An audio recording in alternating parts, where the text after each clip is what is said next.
Buenos días, un gusto recibirlos y darles la bienvenida a este espacio virtual de la Red Latinoamericana de Cooperación Universitaria, donde compartiremos el webinar del mes de julio en el que contamos con la distinguida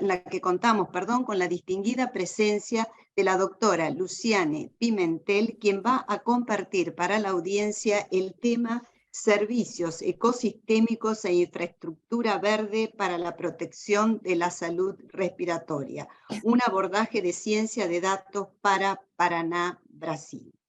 A la audiencia le comento que nuestra expositora invitada, la doctora Luciane Pimentel, va a hacer su presentación y luego habrá un espacio para el intercambio de preguntas y comentarios. Desde la administración estaremos atentos a sus posteos. Los invitamos también a mantener silenciados sus micrófonos para asegurar una buena calidad de transmisión. Y les comparto que moderará la reunión y presentará a la conferencista la profesora e investigadora Bárbara Constantinidis, docente de la Facultad de Arquitectura y Urbanismo de la Universidad de Belgrano. Gracias, Bárbara, por tu colaboración. Te cedo la palabra. Adelante, la sala es tuya. Muchas gracias, Estela. Muy buenos días para todos. Y es un honor presentar a la profesora Luciane Pimentel. La profesora integra el programa de posgrado en gestión urbana en la Pontificia Universidad Católica de Paraná, trabaja en las áreas de hidrología, medio ambiente y sistemas urbanos.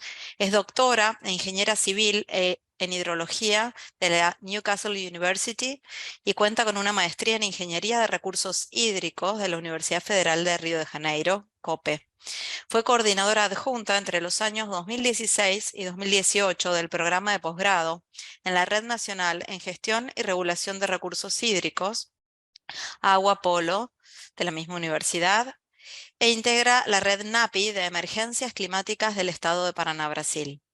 La profesora Pimentel actúa en las iniciativas Lab Clima en lo relativo a medidas de mitigación y adaptación al cambio climático.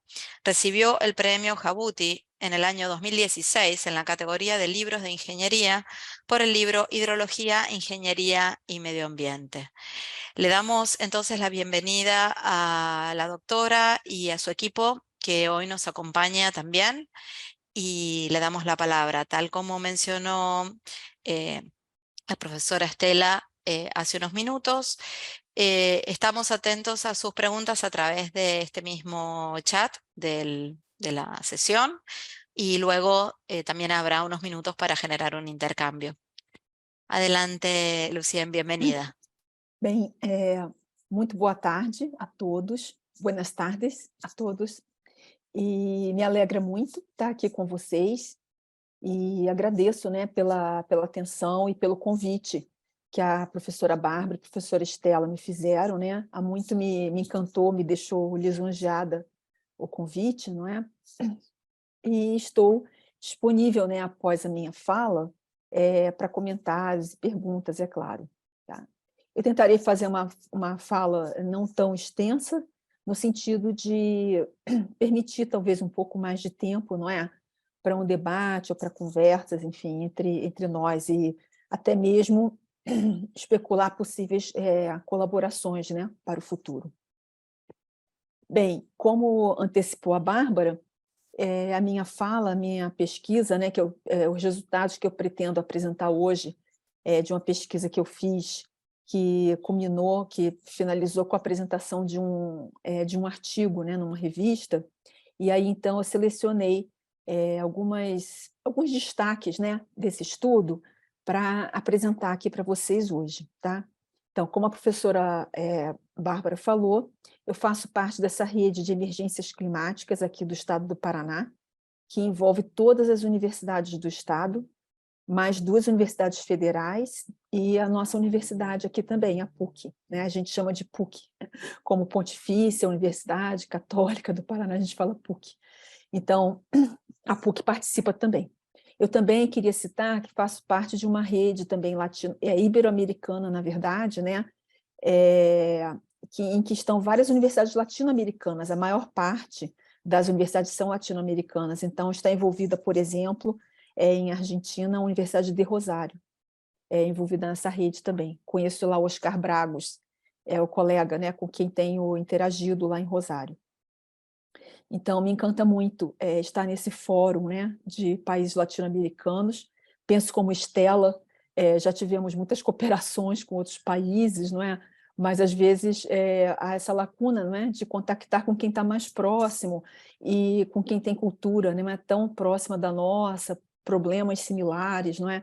Então, me alegra muito falar para esse fórum aqui da rede, né, de universidades latino-americanas. Tá?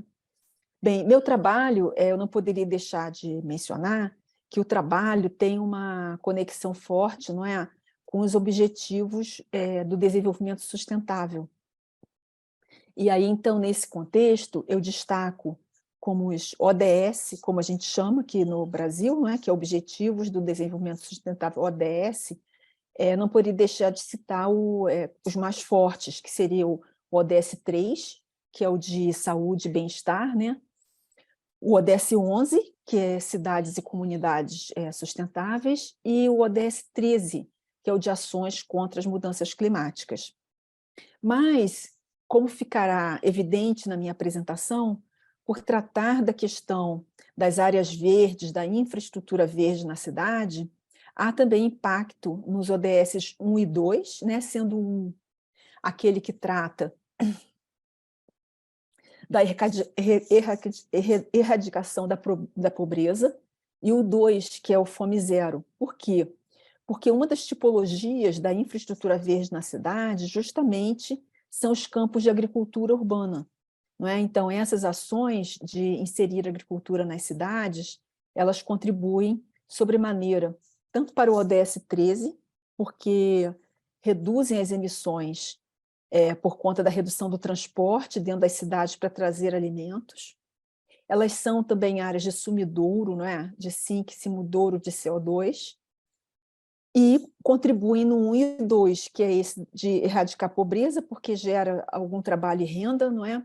E também combate a fome, porque as pessoas das áreas mais pobres na cidade têm a chance de trocar alimentos, ou então até mesmo de comercializar por preços mais acessíveis, né, mais baixos, esses alimentos que são produzidos nas áreas urbanas. Então, como vou tratar de infraestrutura verde, de uma certa forma, indiretamente, tem impacto nos ODS 1 e 2. E também o 6, porque essas áreas verdes nas cidades, elas promovem maior infiltração das águas pluviais. E aí, por isso, reduz o escoamento superficial, o que diminui o sofrimento, a gravidade, não é? Contribui para diminuir a gravidade das inundações, das enchentes, né, alagamentos e até mesmo das enxurradas, que tanto preocupam atualmente por conta dos impactos dos efeitos, né, das mudanças climáticas nas cidades, não é? Porque acabam por atingir comunidades que são muito vulneráveis nessas inundações e trazendo grandes prejuízos, tanto econômicos, não é, como humanos também, até mesmo, às vezes, com perda de vidas, né? Tá? Então, indiretamente, o meu estudo tem impacto nesses outros ODS também. Tá? Bem, dito isso, eu falarei um pouco sobre a questão do urbanismo verde, né? Na verdade, eu acho que é um movimento, né, internacional, essa ideia de aumentar as áreas verdes nas cidades. Talvez tenha tido um impulso maior o pensamento do aumento das áreas de infiltração, como que puxando, né, como que levando uma corrente para pensar, para repensar o excesso de urbanização ou de impermeabilização, né, das superfícies das áreas urbanas. Então, é uma corrente internacional a questão de, eu diria, esverdear as cidades, será eu posso falar? Ou aumentar as áreas verdes nas cidades, não é? E aí surgem diferentes ideias e tipologias, não é? Como verdejar, tornar verde os telhados verdes, criar alguns parques. Há um grande impulso, não é? De uma crença forte de vários urbanistas e engenheiros também, que atuam nas questões urbanas, de que aumentar as áreas verdes pode ser benéfico. E isso vem fortemente dessa questão foi impulsionada inicialmente fortemente pela questão de reduzir, não é, as áreas impermeáveis na cidade. Por quê? Porque são áreas acumuladoras de calor, não é? Então, nesse contexto das mudanças climáticas, aumentar as áreas verdes significa aumentar as áreas de sumidouro ou de absorção de CO2 da atmosfera, e, ao mesmo tempo, a redução dos escoamentos superficiais. Os relatórios de previsão, né, das mudanças do clima, do IPCC, né, do Painel Intergovernamental de Mudanças Climáticas, apontam que há uma tendência de aumentar a frequência, né, de chuvas mais intensas e aumentar os períodos de estiagem. Quer dizer, a gente teria uma mudança no padrão de ocorrência das chuvas. Então, isso pode acarretar, não é, o aumento das inundações urbanas, né, dos episódios de inundação. Então, impulsionado por essa ideia, veio esse conceito de infraestrutura verde. A diferença de infraestrutura, essa palavra infraestrutura verde e espaços verdes, é porque a ideia é conectar, ou projetar, ou engenheirar esses espaços, quer dizer, calcular ou estimar como que esses espaços, não é, podem, de maneira integrada, trazer benefícios para os seres humanos e para a vida, não é? E preservação da natureza. Então, a infraestrutura verde, ela pressupõe várias tipologias de áreas verdes interconectadas com funções em que a gente passou a chamar essas funções de serviços ecossistêmicos. Então, esses serviços, eles vão desde a interceptação, por exemplo, de material particulado da atmosfera, com benefícios para a qualidade do ar, até a infiltração de águas pluviais, com benefícios para a diminuição do estresse, esses já comprovados na literatura, não é? Que a exposição a áreas verdes diminui os efeitos do estresse no organismo, até mesmo a exposição em monitores, em vídeos, não é? Já tem vários estudos na literatura que mostram que essa exposição diminui o estresse e traz mais felicidade para as pessoas. Então, as áreas verdes, elas têm uma contribuição, né, no sentido psicológico, emocional, não é? De controlar o estresse. E no momento que se vive, né, acho que no mundo inteiro, uma epidemia de transtornos psicológicos, ansiedade, enfim, vários espectros aí de transtornos, essas áreas verdes trariam benefício, não é? Para, de alguma maneira, equilibrar ou balancear, não é? Esses problemas que estão aí afetando várias nações do mundo, né? Inclusive os jovens, né? As pessoas mais jovens. Então, além desses serviços ecossistêmicos que eu falei, não é? Como eu falei, as diferentes tipologias das áreas verdes podem, inclusive, servir de espaços para, por exemplo, promover esporte, atividades físicas, que também contribuem para melhorar a saúde cardiorrespiratória, e também, não é, na questão de reduzir ou de contribuir para reduzir as questões das doenças respiratórias, a problemática das doenças respiratórias. Então, esse é o enfoque, não é, o assunto que eu acabei dando mais ênfase nessa pesquisa, tá? Então, a hipótese da pesquisa é que a infraestrutura verde urbana ela é protetiva para a saúde respiratória, né? Claro que a gente sabe que a vegetação, como ela intercepta os particulados da atmosfera, a gente imagina que ela vai ter um efeito, não é? Benéfico para a saúde respiratória. Mas o que acontece é que, quando se aumenta as áreas verdes, pode também aumentar a quantidade de pólen na atmosfera. E o pólen ele está associado com várias doenças alérgicas, inclusive, por exemplo, a asma, rinite alérgica, várias outras.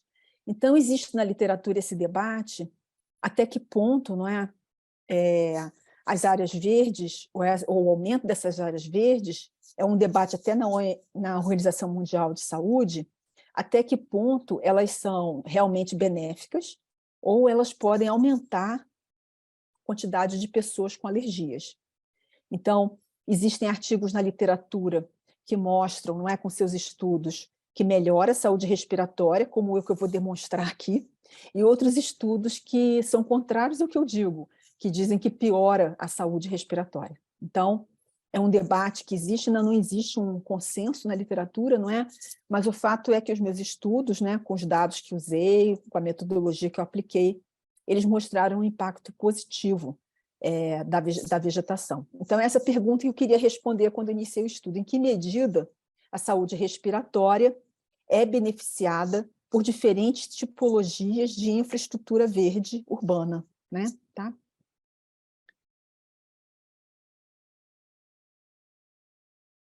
Então, eu tomei como método, não é, a ciência de dados, como eu vou falar aqui na sequência, mas o fato é que eu tomei para estudar o estado do Paraná. Bom, claro, eu vivo aqui no estado do Paraná, então existia um componente, né, uma tendência a eu tentar estudar, ainda mais porque também o meu financiamento à época era da Fundação Araucária, que é a fundação que financia ciência aqui no estado. Então, claro que existia uma pressão, não é, para que eu tentasse investigar, não é, usando como dados, objeto, o estado do Paraná. Mas, para esse estudo, o estado do Paraná foi extremamente peculiar e interessante. Por quê? Porque no Paraná é onde fica na região sul do Brasil, como vocês veem aqui, né, nesse desenho, né? O Paraná está aqui no sul do Brasil. A gente está próximo da fronteira aqui com a Argentina e com o Paraguai, né? O Paraná tem essa área que chama Tríplice Fronteira. Então, por estar na região mais sul, ele é um estado, não é, sobretudo na parte sul do estado, que tem temperaturas mais baixas, e o estado como um todo, por estar na região sul, ele contribui fortemente para ter os maiores índices de doenças respiratórias no país. Então, é o estado que tem o maior número de internações por doenças respiratórias. Então, isso foi também uma motivação forte, não é, para a escolha do estado do Paraná. Bom, aí pensamos em estudar algumas cidades inicialmente, talvez a capital, né, a cidade mais importante, Curitiba, mas quando se vai fazer esses estudos, tem que se ter as bases de dados, não é? E, eventualmente, às vezes não há. Então, acabou sendo um consenso que seria bem interessante, ao pesquisar sobre dados disponíveis para pesquisa, acabou sendo um consenso interessante usar a escala municipal para esses estudos. Então, o estudo envolveu 397 municípios do estado do Paraná, que tem, no todo, o Paraná tem 399. 2 foram excluídos, 2. Por quê? Porque não havia lacunas nos dados, tinha falhas, gaps nos dados. Então, por causa disso, esses 2 municípios, chamados Flórida e Cafeara, 2 municípios pequenos, eles foram excluídos. Então, o estudo foi feito com base em 397 municípios. Essa era a base de dados que a gente tinha para estudar. Então, o estado do Paraná, não é? Ele tem uma área aproximada de 200 quilômetros quadrados, ele é menor do que o estado de São Paulo, por exemplo, no Brasil, não é? E tem uma população aproximada de 11 milhões de habitantes. 40% da população do Paraná ela está alocada nessas cidades que eu marquei nesse mapa aí. Eu vou abrir aqui um pouco para vocês verem, que foi Ponta Grossa, Guarapuava, Curitiba, que está com essa marquinha 1 aqui, ó, é Curitiba, não daria para escrever aqui no espaço, né? Então ficou com 1, tá? Eu chamo a atenção também aqui para Maringá, Londrina. Então, essas cidades são as cidades que mais têm habitantes aqui no Paraná, e 40% da população, então, está nessas cidades. Tá? As temperaturas do Paraná, elas são mais altas aqui no norte do Paraná, onde tem muita atividade agrícola, né? O estado é um estado que tem do seu PIB, não é, maior contribuição à produção agrícola, sobretudo da soja, não é? A soja as fronteiras de plantio de soja vêm crescendo, não é? E tem grande impulso aqui no nosso estado. Então, a região do norte ela apresenta temperaturas mais elevadas, que são propícias, né, para o cultivo da soja, e aqui na parte sul do estado, as temperaturas, em geral, elas são mais baixas, né, temperaturas mais baixas. E tem, então, as 4 estações mais bem definidas, né, na parte mais baixa, mais ao sul do Paraná, as 4 estações mais definidas, né, um clima mais, com uma tendência a um clima temperado do que o norte do Paraná. Então, como eu falei, antecipei, o método que nós escolhemos para o estudo foi o método da ciência de dados, ou modelagem de dados, não é? Envolvendo a mineração de dados, para tentar extrair conhecimento, não é, desses dados. Por que isso?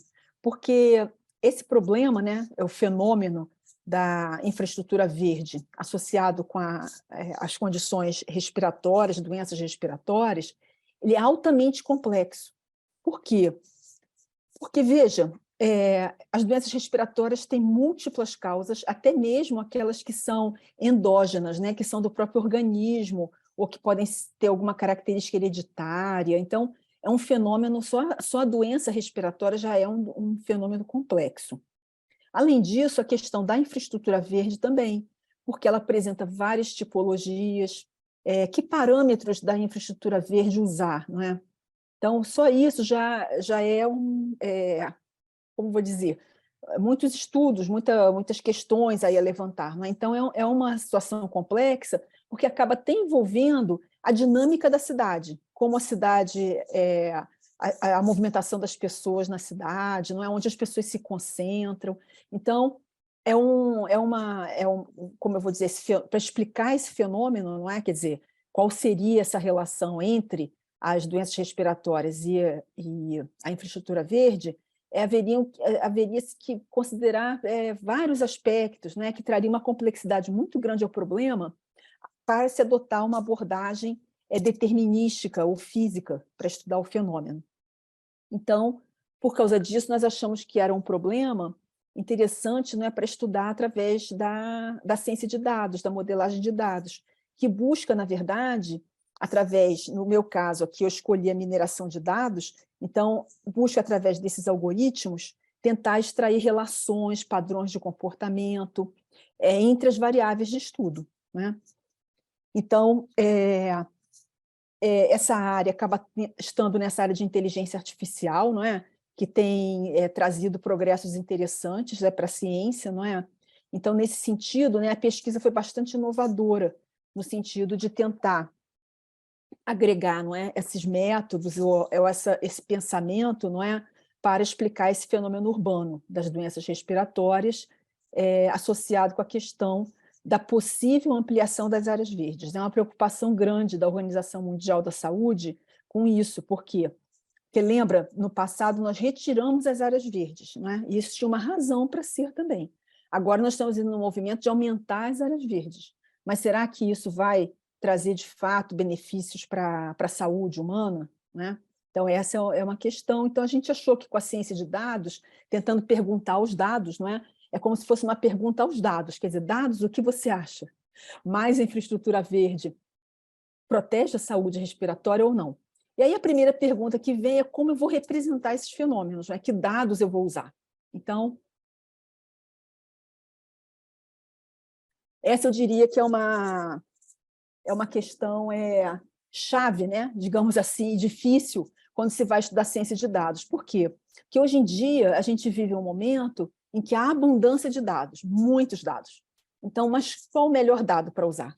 Que dado vai explicar esse fenômeno, não é? O que eu poderia usar de dados? Então, a primeira pensamento, eu queria estudar as novas tipologias de infraestrutura verde, telhados verdes, calçadas, mas aí depois eu vi que não tinha informações sobre isso, né? No Brasil, essas técnicas ainda estão muito incipientes em relação à Europa. Não há muitos exemplos assim de implantação, não é, dessas novas tipologias de infraestrutura verde em todas as cidades, em todo lugar, não tem, não é? Então eu comecei, primeiro peguei os dados de saúde, então, que dados de saúde eu poderia usar, não é, para representar o fenômeno da doença respiratória. Então, depois de pesquisar no Brasil, a gente tem uma base de dados que chama Tabnet, do DataSUS, é do Ministério da Saúde.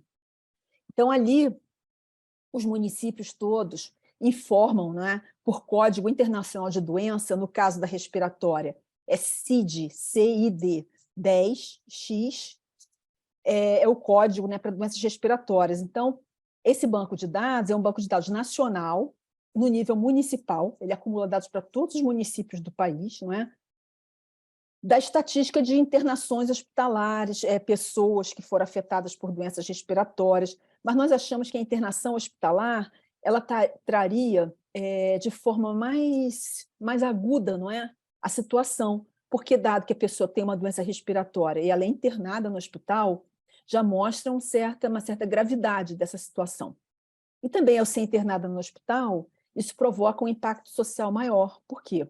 Implica em ausência no trabalho, ou no caso das crianças, que os pais faltem para cuidar das crianças, as crianças não vão à escola. E tem algumas estimativas, embora eu não tenha aqui os números exatos agora, do número de dias que as crianças perdem de escola por conta desses acometimentos, né, respiratórios. Então, a gente achou que a internação ela teria, não é, seria um indicador, não é, agudo dessa situação. Tá? Em dizendo isso, eu esqueci de comentar aqui no início, né, que o estudo, embora eu tenha sido uma investigadora principal aí desse estudo, tem outros colegas envolvidos também, que é o professor Edilberto Moura, meu colega aqui, o professor Fábio Teodoro, e um aluno, um doutorando, que eu oriento, que é o Murilo Nolli. Né? Nós é que, de uma certa forma, juntos, embora eu tenha liderado o estudo, mas nós todos é que contribuímos aí para essas... Quando eu falo nós, que eu estou falando nós decidimos, nós pensamos, é porque, na verdade, tinham outros colegas envolvidos aqui na pesquisa também. Né? Então, cada decisão dessa era uma decisão de consenso, de troca de ideias, né? Com o grupo, para ver se esse seria o melhor caminho ou não, enfim. Então, as ideias que foram surgindo aí, né, foi fruto da colaboração desses outros colegas também. Tá? Então, bom, em segundo lugar, aí nós pensamos, então vamos pegar então, as internações hospitalares, né, por doenças respiratórias. Aí estão várias doenças, efizema pulmonar, asma, bronquite. No Brasil existe uma grande disputa entre asma e bronquite, né? Mas no fundo, conversando com especialistas, que foi um processo também pelo qual eu passei, quando se faz estudo de ciência de dados, é importante, né, para cada dado que a gente elege, a gente conversar com especialistas daquela área, para poder entender se o dado que a gente vai usar, se tem uma coerência, né, trocar uma ideia com esses especialistas. Então, eu fiz um exercício longo de conversar com vários médicos pneumologistas, até chegar nessa decisão aí de usar, então, esse valor do DataSUS, né, esses totais do DataSUS de internações hospitalares. Aí, tá? Aí depois, bom, e a infraestrutura verde, o que nós vamos usar? Nossa, essa então a gente passou um tempo aí, tentamos várias coisas, não é assim? Até que a gente chegou, então, a um dado que o IBGE tem, que ele levanta, não é, de uma certa forma, o número de domicílios que tem por quadra, né, e se está vegetado ou não, quer dizer, se existe um ordenamento urbano, se tem saneamento ali, se tem calçadas, se tem arborização. Então, o IBGE tem um indicador que ele tem, também que a gente pode agregar por município, embora o indicador seja por setor censitário, não é? O setor censitário ele corresponde a mais ou menos 100 famílias, não é? De pesquisa do censo. Então, é possível agregar esses valores do censo por município. Então, eu peguei, quer dizer, esses valores já estavam agregados, na verdade, para o censo de 2010, que foi o censo que eu usei, porque, por conta da pandemia, não é? O novo censo atrasou. Então, quando eu fui desenvolver a pesquisa, os dados mais recentes eram os dados do censo, do IBGE de 2010, né? O de 2020, que seria em 2020, ainda não foi nem publicado ainda, né? Ele foi feito esse ano, em 2023, final de 22, de 2023, mas os resultados não foram publicados ainda, não temos ainda um censo mais recente do que o de 2010. Tá? Então, e aí fiquei pensando que outros dados, né? Então, aqui no Paraná tem um instituto que chama Instituto de Águas e Terras, e o Paraná também é um estado interessante, assim, no sentido de valorizar, né, as áreas verdes. Se vocês puderem um dia olhar o Paraná de cima, aí usando ferramentas mesmo, não é? Vocês vão ver que o estado do Paraná ele tem, as cidades, né, em geral, tem áreas verdes, assim, é razoável, né? Que Curitiba mesmo é uma cidade com essa reputação, com essa fama de ser uma cidade ecológica, né? Com muitos parques, muitas áreas de conservação. Então, de fato, o governo do Paraná, do estado, ele tem uma política de compensar quem mantém as áreas verdes. Então, existe aqui um conceito das áreas de biodiversidade, que envolve remanescentes florestais, bosques, pequenas florestas, parques, áreas de parques, né? Das cidades, eventualmente áreas construídas e áreas naturais, mas é claro que quando se fala de biodiversidade, a gente está pensando mais na preservação de áreas naturais, né? Então, eu consegui esse indicador também do Instituto de Águas e Terras, através dos valores que o Estado fornece a cada município como compensação por manter essas áreas. Veja, como existiu o valor que o Estado paga, e ele paga por área, eu consegui levantar, então, através da Secretaria de Finanças, né, do Estado, eu consegui levantar quanto cada município recebe por manter áreas de biodiversidade. E aí, então, fazendo essa conta ao contrário, eu consegui saber quanto eram essas áreas, quantos quilômetros quadrados, não é, teria de áreas de conservação em cada município do Estado. Então, eu trabalhei essa formação inversa. Veja que cada etapa dessa envolve muita tarefa, né? Não é à toa que o nome do algoritmo é mineração de dados, é porque é como eu me vejo como aqueles anões, não é, do filme da Branca de Neve, com aquela picareta, não é, tentando encontrar coisas ali, extrair informação. Então, em geral, essa fase, não é, de organizar esses dados, ela é bastante trabalhosa e envolveu aqui da minha parte várias tentativas, especulações, porque no fundo, assim, de verdade, os dados não são os dados brutos, né? Eu trabalhei indicadores a partir desses dados brutos, para então fazer análises, não é, que envolvessem esses indicadores. Tá? Bom, aí eu acrescentei também, além desse indicador sobre a arborização viária, né, urbana, e das áreas de biodiversidade por habitante, eu acabei acrescentando também, veja que essa quantidade de árvores na área urbana também é ponderada pela população. Por quê? Porque como a gente pega o número de domicílios e a gente sabe quantas pessoas tem em cada domicílio, é possível ponderar também essas árvores, né, a presença de arborização pela população também. Então, na verdade, todos os indicadores, de uma certa forma, eles foram ponderados por população. Isso também é importante para equalizar, não é, a dimensão das variáveis que a gente vai usar nas análises dos dados. Tá? Então, isso também é um exercício, né, que precisa ser feito. Aí é claro que também juntei a esses dados socioeconômicos, e aí eu acho que nós nos unimos nisso, não é? Porque os países latino-americanos eles têm uma realidade socioeconômica diferente de outros países, né, no mundo. Então, eu achei que era muito importante a gente olhar por essa questão socioeconômica também. Então, eu inicialmente usei dado de PIB, não é, para analisar, mas aí depois eu acabei me convencendo que seria melhor usar a questão esse low income que aparece aqui, não é? Na verdade, é o número de pessoas que recebem menos do que meio salário mínimo brasileiro. Né? Então, é uma quantidade de recurso, não é, bastante baixa. Ela está relacionada com esses dados internacionais que garantem $1 por dia, não é, para as pessoas, algo assim.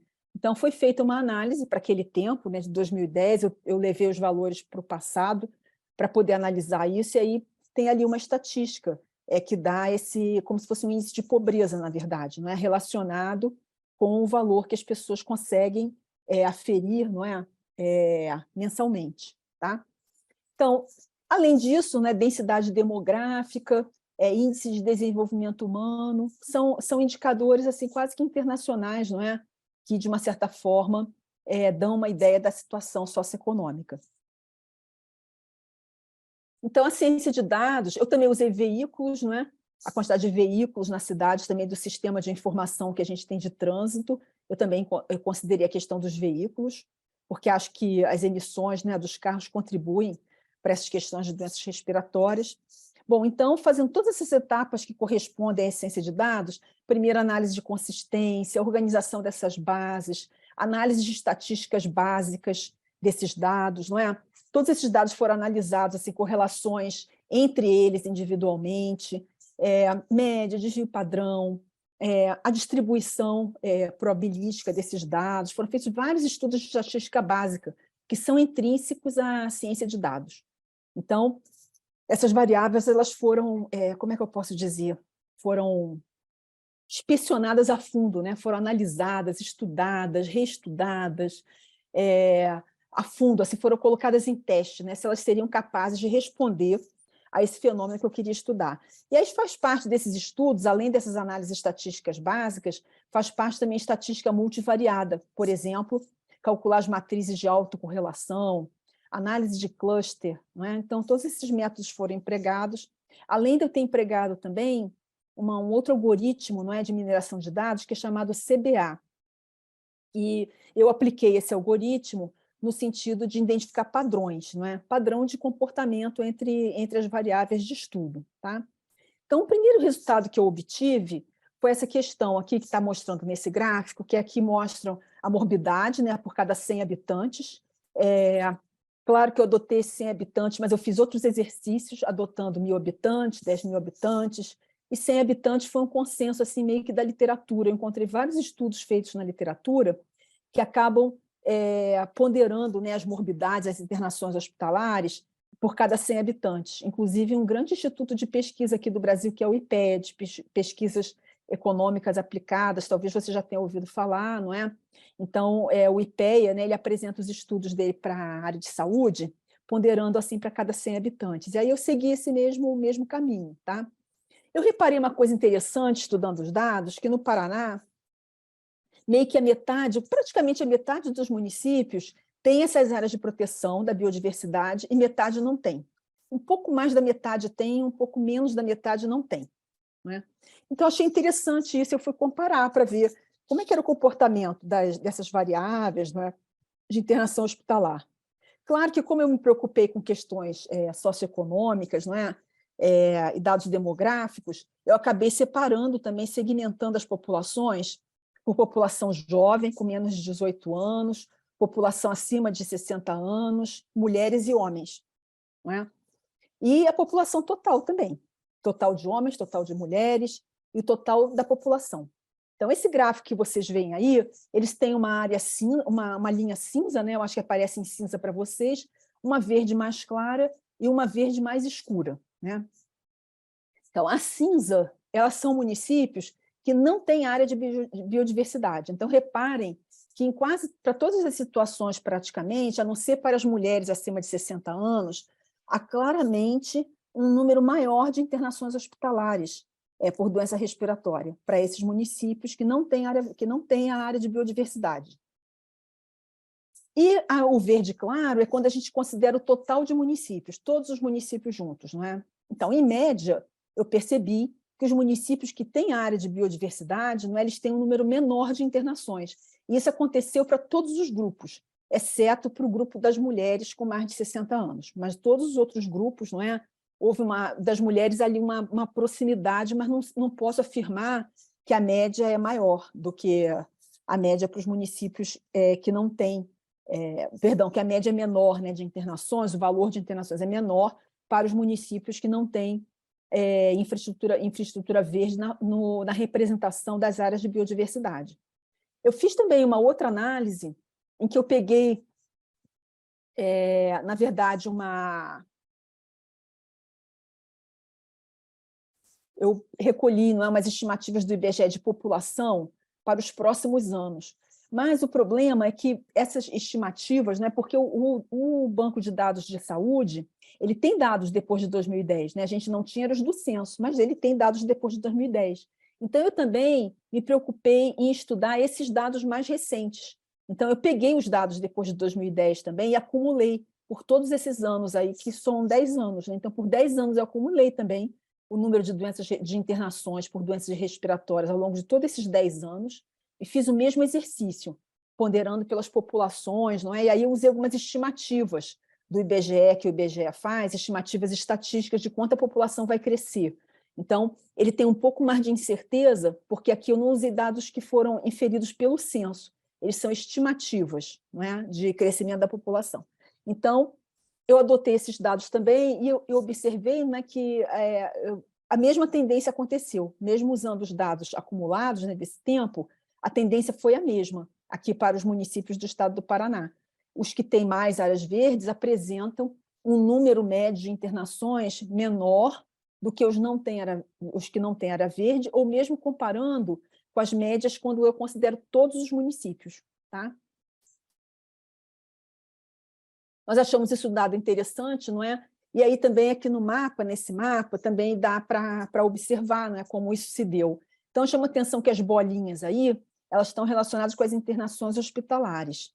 E essas manchas verdes estão associadas, então, com a presença dessas áreas de biodiversidade nesses municípios. Eu depois fiz também, vou mostrar aqui na sequência também, para o outro indicador, que é o de arborização urbana. Mas, falando desse aqui primeiro, então as bolinhas maiores aí representam maiores internações, maior número, né, de internações hospitalares por 100 habitantes.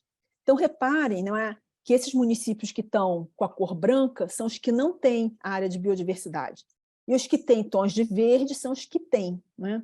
Então, a gente repara que há uma tendência clara, né, além dos dados terem mostrado isso estatisticamente, não é, com essas inferências estatísticas, dá para ver também espacialmente, quando a gente olha a distribuição desses números aí pelos municípios, dá para ver que os municípios verdinhos têm uma tendência de ter bolinhas menores, não é? Menor número de internações hospitalares.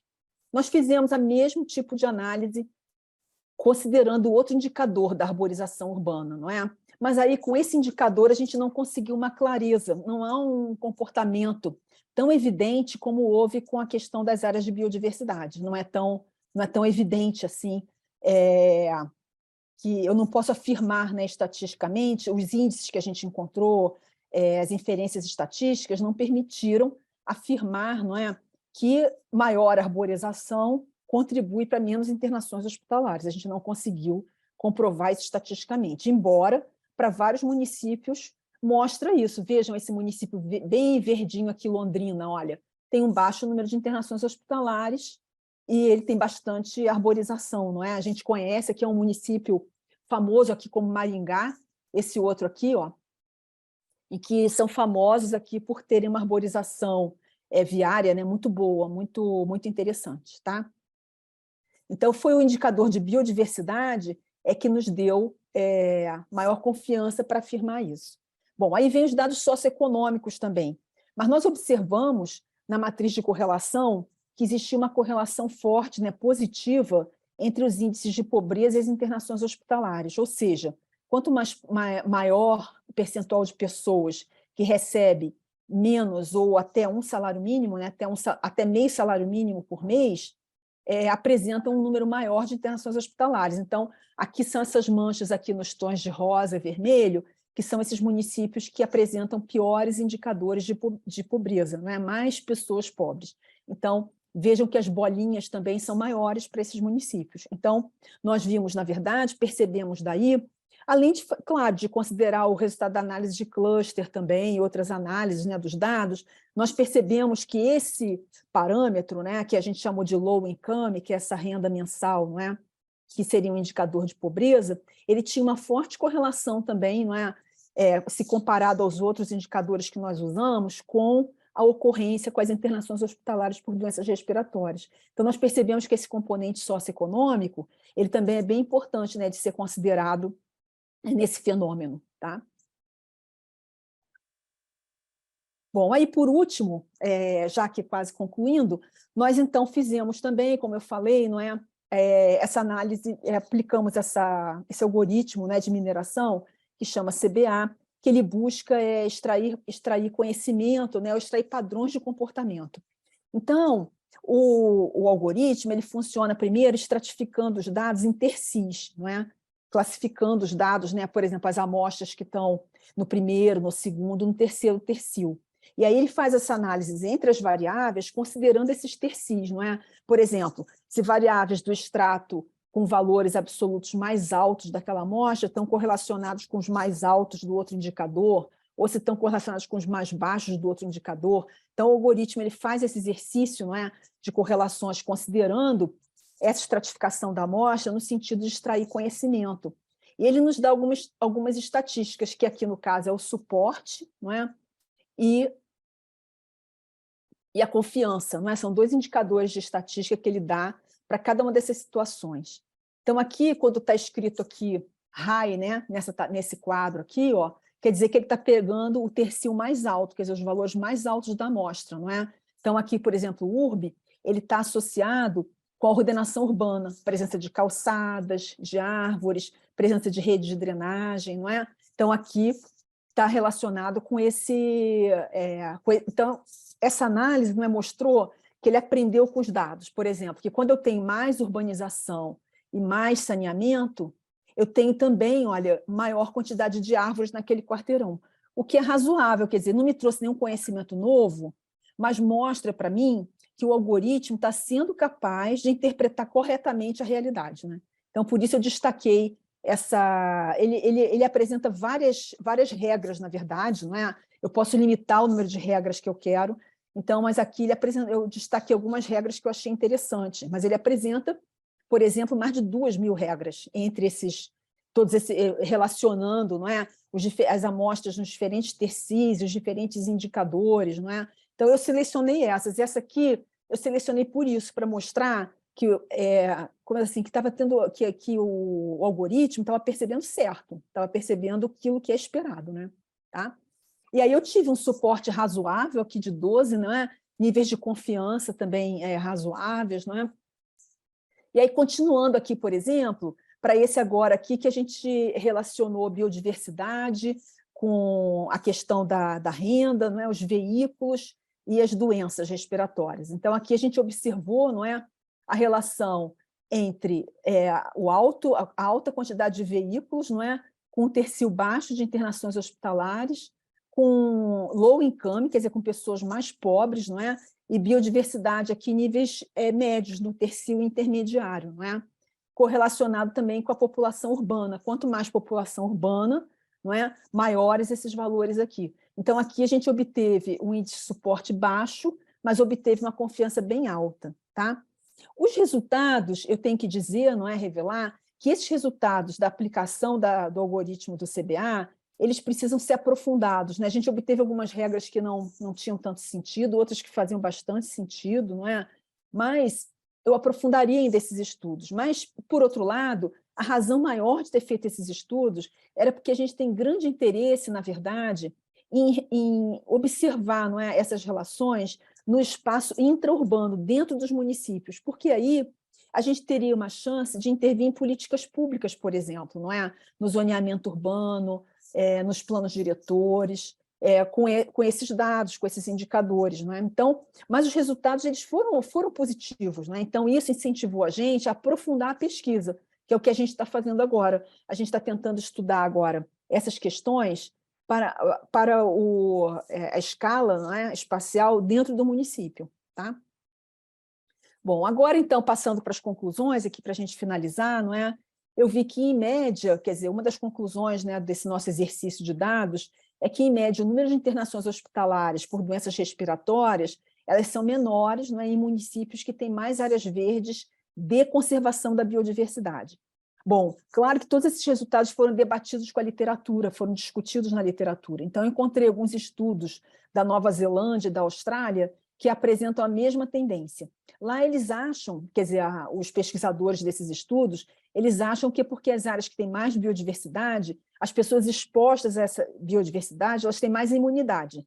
Então, eles acham que, porque eles conseguem, né, na Nova Zelândia, sobretudo, eles acompanham toda a trajetória das crianças. Então, eles fizeram um estudo seccionando a população infantil de um certo ano e percebendo toda a trajetória que eles fizeram, todos os bairros que eles moraram, para onde que mudaram, eles têm como controlar isso na área da saúde, eles controlam toda a movimentação de cada cidadão na Nova Zelândia, em todas as cidades. Então, eles perceberam com esse estudo que todas as pessoas que passaram mais anos morando perto de áreas de biodiversidade tinham melhor saúde respiratória. No caso, eles estudaram asma, não tinham asma. E os que passaram mais tempo da vida expostos a áreas, não é, em que tem menos vegetação, eles têm mais acometimento da asma. Tá? Então, o meu estudo foi de encontro, comprovou, foi no mesmo sentido que esses estudos da Austrália, também parecido com esse, né, chegou a essas conclusões também. Tá? A outra coisa interessante também é que a análise de cluster, ela agrupou as variáveis dependentes de taxa de internação hospitalares por doenças respiratórias dos diversos segmentos populacionais e duas variáveis independentes, a de baixa renda e a de biodiversidade no mesmo grupo, no mesmo cluster. Então, isso mostra que, na verdade, essas duas variáveis, não é, entre as que a gente usou, são as que melhor explicam as internações por doenças respiratórias. Tá? E ainda com as questões socioeconômicas, como eu falei para vocês, não é, a gente teve uma correlação positiva, né, entre a baixa renda e as internações hospitalares, o que fez a gente pensar que o fenômeno também é influenciado de maneira forte, não é, pela questão socioeconômica, além da questão da exposição às áreas verdes, né? Tá? Bem, era isso então, eu finalizo por aqui. Acho que eu acabei me estendendo um pouquinho mais do que eu gostaria, mas eu tentei falar devagar, não é? Para poder... eu espero ter conseguido falar devagar, porque eu ainda por cima sou originária de uma cidade no Brasil em que falamos muito depressa, mas eu fiz o máximo aqui para falar de uma maneira mais pausada, né? Com mais espaço para poder vocês acompanharem. Espero que tenham acompanhado. Muitas graças, muito obrigada.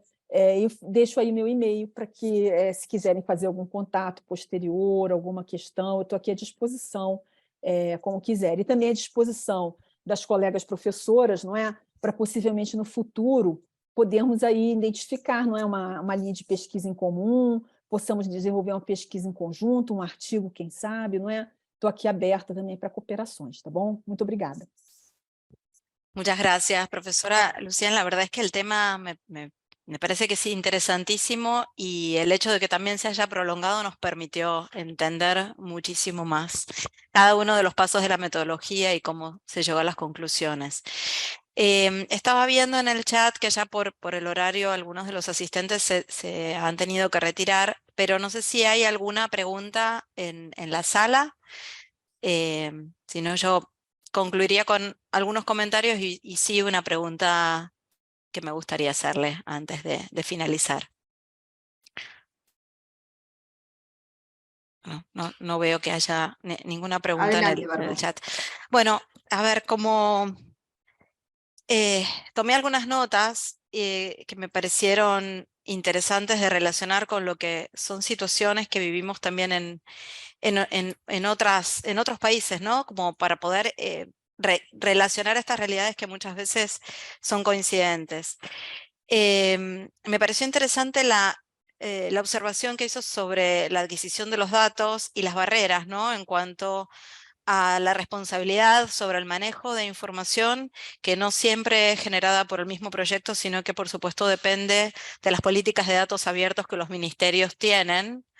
Y esto es un tema que creo que sobre todo luego, digamos, en el proceso más crítico, ¿no? de la pandemia y hoy en la pospandemia nos permite un aprendizaje. Entonces, le quería preguntar si consideraba que este proyecto o si habían a partir de este proyecto logrado un vínculo, una relación o fortalecer el diálogo con estas entidades que son realmente las generadoras de datos de salud, porque entiendo que por una parte existe información censal, pero por otra parte estos datos más sensibles, ¿no? que surgen de las hospitalizaciones y de información que es propia de los ministerios de salud es muy difícil muchas veces de poder adquirir, y que esta adquisición tiene que ver también con un marco de confianza y de valor que las universidades tienen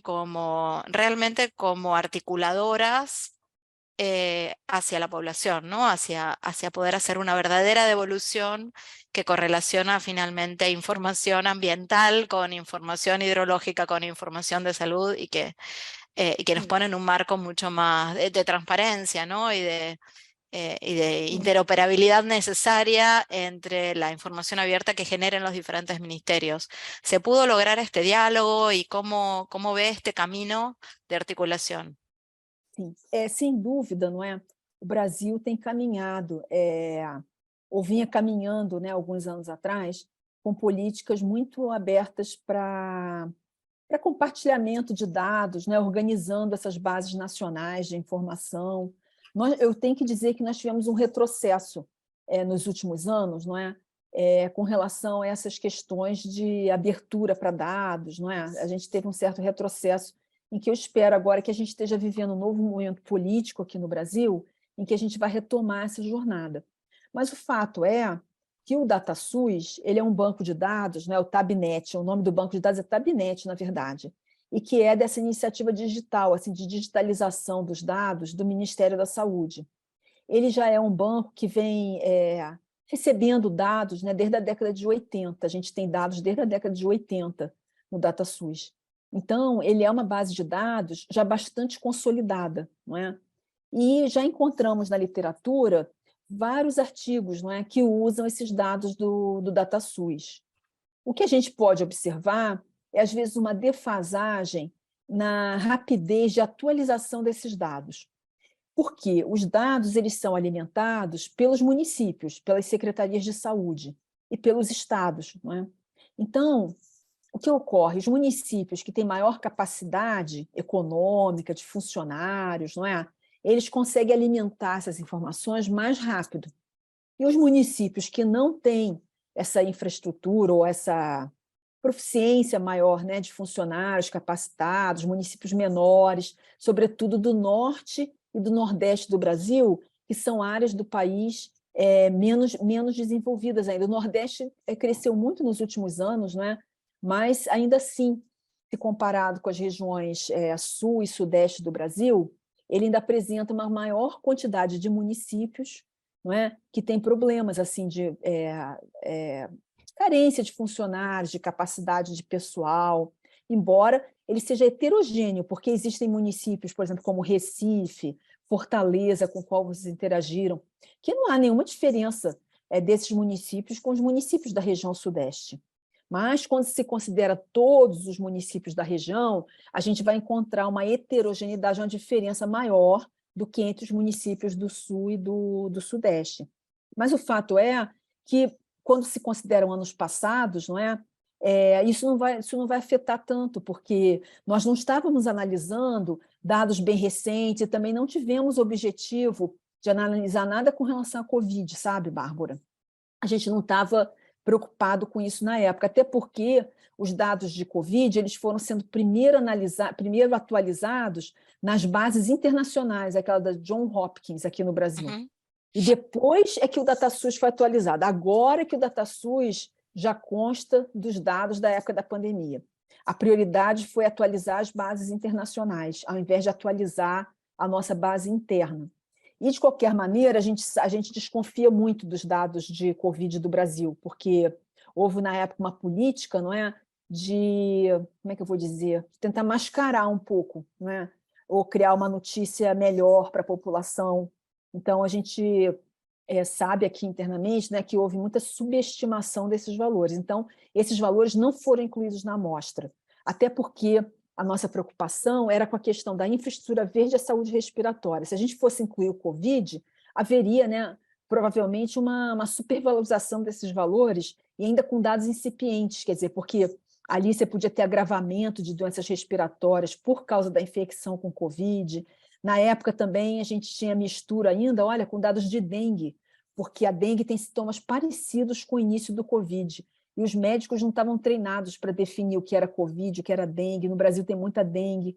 Então, a gente achou que esse período do Covid era melhor não incluir nos estudos, entendeu? Eles trariam muitas incertezas. Então, os nossos dados não envolveram esse período de Covid, né? E os dados estavam todos atualizados até 2019. Então, a gente não teve tanta dificuldade de reunir esses dados, né, do DataSUS, tá?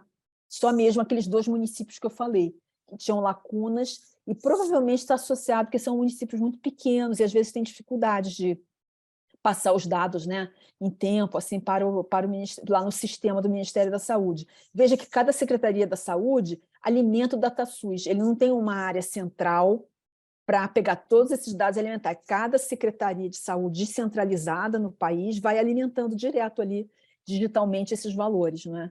E aí, de vez em quando, eles vão e atualizam o sistema, somando, né, todos os municípios, aí você tem os valores para o Estado e assim por diante, e para todo o país. Clarísimo, Luciano, muchas gracias. Y con esta respuesta tan ampliada barrió la segunda pregunta o comentario que yo iba a hacer, porque justamente también hablando de la correlación, por supuesto, que tienen los factores ambientales, la infraestructura verde, la salud, el agua juega un factor fundamental y su especialidad es precisamente la hidrología. Sim, Entonces, en su respuesta está implícito justamente ese comentario, porque pensaba que esta metodología, por supuesto, aborda otros fenómenos y problemáticas relacionados a la salud y al agua, que por supuesto van a luego, digo, en otras etapas seguramente desglosarán, o ustedes habrán desglosado cuáles son aquellas enfermedades que han sido derivadas de esas hospitalizaciones que identificaron y que por supuesto habrán encontrado como un denominador, no solamente en la dotación de infraestructura verde, sino también en los servicios de agua potable, desagües Sim, sim. cloacales y todas, digamos, inundaciones urbanas, que es un tema que mencionó. Así que de alguna forma quedó implícito este comentario en su respuesta. Sim, e é precisamente nesse sentido que o estudo está sendo expandido aqui em Curitiba. Nós já conseguimos incluir esses dados que você acabou de mencionar aí brilhantemente, não é, na nossa base de dados, no sentido de superpor toda essa informação e ver até que ponto elas beneficiam redução de inundação, até que ponto melhora a saúde respiratória, não é? E aí, então, tirar como se fosse uma função objetivo, né, matemática, em que nos permite otimizar essa infraestrutura verde na cidade, de maneira a ela maximizar os serviços ecossistêmicos em todas aquelas tipologias que eu mencionei a você. Então, é bastante complexo, porque envolve o uso de vários indicadores, não é? Mas é nesse sentido que a gente está trabalhando agora mesmo para Curitiba, Bárbara. Clarísimo. Luciani, muchísimas gracias por su aclaración. Eu que agradeço, creo que eu esto es un agradeço. trabajo con un potencial enorme. Sin dudas nos va a resultar de mucho valor compartir esta presentación con toda la red y desde ya continuar con este vínculo tan fuerte y tan importante que a través de los años y desde la universidad se construye para poder intercambiar estos procesos de investigación que incorporan no solamente profesores y alumnos, sino que presentan una interdisciplina, ¿no? que nos Sim, permiten sim. dialogar entre diferentes facultades. Por mi parte, le agradezco muchísimo a la doctora Lucien y bueno, como nos ha comentado y anticipado la licenciada Estela de Vila, ya esta grabación va a quedar disponible para poder conocerla desde los canales de YouTube de la red. Así que Estela, te dejo el cierre. Para mí ha sido un placer y un honor moderar esta presentación. Muchas gracias. Agradezco en nombre de la Red Latinoamericana a la doctora Pimentel por esta fantástica investigación. La felicito especialmente por este trabajo. Como dijo Bárbara, es un trabajo extraordinario que deja abiertas muchas puertas para posibles colaboraciones. Gracias, Bárbara, por tu moderación y a toda la audiencia por habernos acompañado. Ya hay varios que se han tenido que desconectar por el tema del horario. Como les comenté en el chat, va a estar subida próximamente la grabación de este webinar en el canal de YouTube de la red. Esto será hacia finales de esta semana y por último les comento que en el mes de julio haremos un receso en la agenda de webinars y nos reencontraremos el 16 de agosto. Esto será para compartir el tema internacionalización del proceso de enseñanza y aprendizaje, donde contaremos nuevamente con 2 expositoras de Brasil en esta oportunidad, la doctora Luciana Stalivieri y la doctora Carla Casol, de la consultora iHub Educacional. Gracias nuevamente por su participación y muy buenas tardes y hasta un próximo encuentro. Nos mantenemos Muito en contacto. obrigada. Buenas tardes. Obrigada Gracias, Luciana y todo su equipo. Então, Gracias. muito obrigada, muito Nos obrigada. vemos. Até. Gracias, buenas tardes. Buenas tardes. Buenas tardes.